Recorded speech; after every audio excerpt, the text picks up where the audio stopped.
Y ahora, en estado de situación, la opinión de Neri Pinato.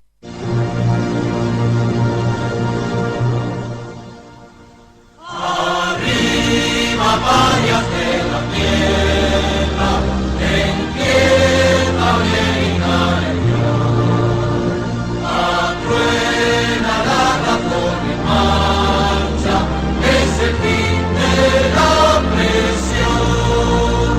El pasado hay que hacer añicos, legiones esclava en pie a vencer. El mundo va a cambiar de base, pues nada de hoy todo antes ser. Agrupémonos todos en la lucha final. El género humano es la internacional. Agrupémonos todos en la lucha final. El género humano es la internacional. La Internacional Comunista, el himno del comunismo, que alentaba la lucha de un mundo sin explotados ni explotadores. El próximo 7 de noviembre, 25 de octubre en el viejo calendario ruso, se cumplen 103 años de lo que la historia luego tomó como la Revolución Rusa de Octubre, que en realidad fue un verdadero golpe de Estado, como lo voy a explicar a continuación. Y todo empezó con un filósofo alemán, como se le llamó el mago de Treveris, en razón a su origen en esa ciudad fronteriza entre Alemania y Francia, Carlos Marx, quien en sus escritos imaginaba un sistema socioeconómico que generaría prosperidad con condiciones más humanas y sin desigualdades, que tomaría de cada uno según su capacidad y le daría a cada uno según su necesidad.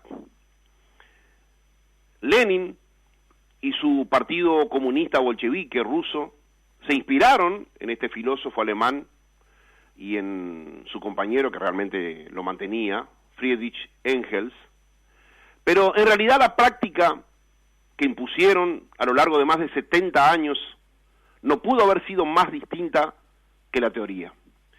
El golpe de Estado bolchevique de 1917, insisto, del 25 de octubre de 1917 en el viejo calendario ruso, falsamente llamada Revolución Rusa porque fue un golpe de Estado en toda la línea contra una incipiente democracia que duró pocos meses en esa Rusia que había desalojado del poder al zarismo en marzo de ese año, tan solo prefiguraba lo que le esperaba al país más grande del planeta durante más de 70 años, cuando finalmente cae el comunismo en 1991. Aún hoy recordamos aquellas imágenes, ¿no?, cuando se intentó dar un golpe dentro del mismo sistema soviético contra Mikhail Gorbachev en un intento de parar un anhelo, un reclamo de libertad de los rusos y de toda Europa oriental.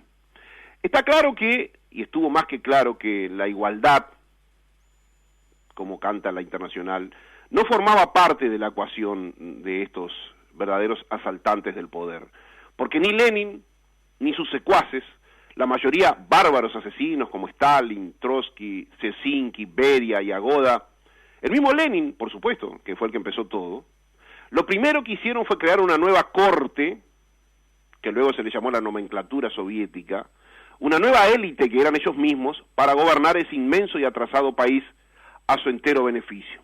En este proceso purgaron, torturaron y asesinaron no solo a compatriotas no comunistas, que eran la inmensa mayoría, también lograron un hecho difícil de creer. Nadie asesinó más comunistas que el mismo Partido Comunista de la Unión Soviética. Al final de la URSS, como se llamó ese inmenso país que abarcaba 17 naciones, Unión de Repúblicas Socialistas Soviéticas, por supuesto que el país principal era Rusia, más de un 10% del total de la población del país fue asesinada. más de 40 millones de personas. Y un porcentaje no determinado, se cree que más del 30%, pasó por los campos de concentración llamados gulags, instalados mucho antes que en la Alemania nazi, mucho antes que existieran, por ejemplo, las cámaras de gas de los nazis, especialmente contra los judíos. Ya el régimen soviético lo aplicaba en su inmenso país. Claro que de esto no se habla, ni creo que nuestros profesores de historia de la educación pública uruguaya le cuente a los gurises. El comunismo ruso fue tan brutal, despiadado y sangriento que lo único que le dejó a la posteridad fue una secuela de muertos. Y fue verdaderamente el pater noster de los demás regímenes que asolaron, y en algunos casos aún asolan, sin que haya ninguna condena de los países democráticos, a tantos pueblos como pasa con China. ¿Ustedes recuerdan alguna condena? De Uruguay, por ejemplo, contra la dictadura china y sus brutales asesinatos y torturados. No. Cuba, Corea del Norte, Camboya, Vietnam, Venezuela. En todos los casos, el comunismo generó despiadadas dictaduras absolutistas y totalitarias. En todos. Además de las masacres y abusos de los derechos humanos, los regímenes comunistas destrozaron el medio ambiente por practicar una política económica extractivista y demencial. Por ejemplo, en la URSS liquidaron a uno de los mayores lagos de agua dulce del planeta, el mar de Aral. Ustedes si lo buscan hoy, no lo van a encontrar. Y búsquenlo hace 40 o 50 años, y era un inmenso mar interno ahí, cerca del mar Caspio. Las políticas económicas, tristemente llamadas los planes quinquenales, fueron diseñadas para explotar tanto a los seres humanos como al medio ambiente, con el fin de esclavizarlos los intereses de la nomenclatura del partido, generando pobreza y hambrunas que se llevaron la vida, como dije, de millones de personas. A lo largo del siglo XX, más de 100 millones de personas fueron asesinadas por los regímenes comunistas. Acá, en nuestro país, algo vimos de lo que es una política extractivista en los 15 años de gobierno populista, con una clara impronta del Partido Comunista. Suelos y aguas contaminadas, fauna y flora amenazada, uso de pesticidas cancerígenos, total alcahuetería a especuladores y empresas extranjeras extractivas, como es el caso de Monsanto, la marihuana y UPM, por ejemplo, amén de esclavizar a un pueblo entero imponiéndole la bancarización obligatoria. El comunismo, además,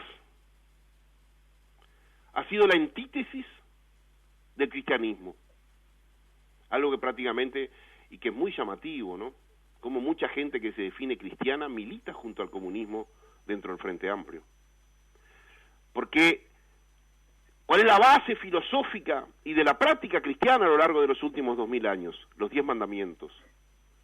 Especialmente aquellos que dicen, no matarás y no robarás. Si hubo dos factores brutales que le dieron identidad al comunismo, fue matar y robar. Es bueno, por estos días, que se va a recordar los 103 años del golpe de Estado bolchevique en Rusia, recordar estas cosas. Porque dejar de lado lo que nos enseña la historia es correr el riesgo de volver a vivirlo. Y lamentablemente, si hay un sistema político humano que gusta mucho de olvidar, especialmente a sus verdaderos enemigos, es el sistema democrático. Soy Neri Pinato y esto es Estado de Situación.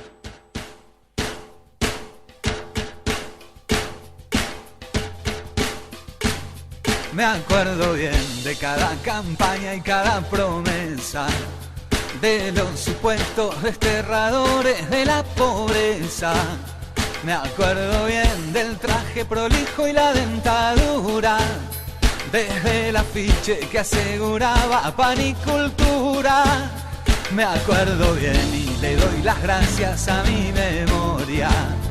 No voy a ser tan tarado de repetir la historia, de darle un voto a los que te mienten y te saquean, y ahora se quejan porque en la calle los reputean.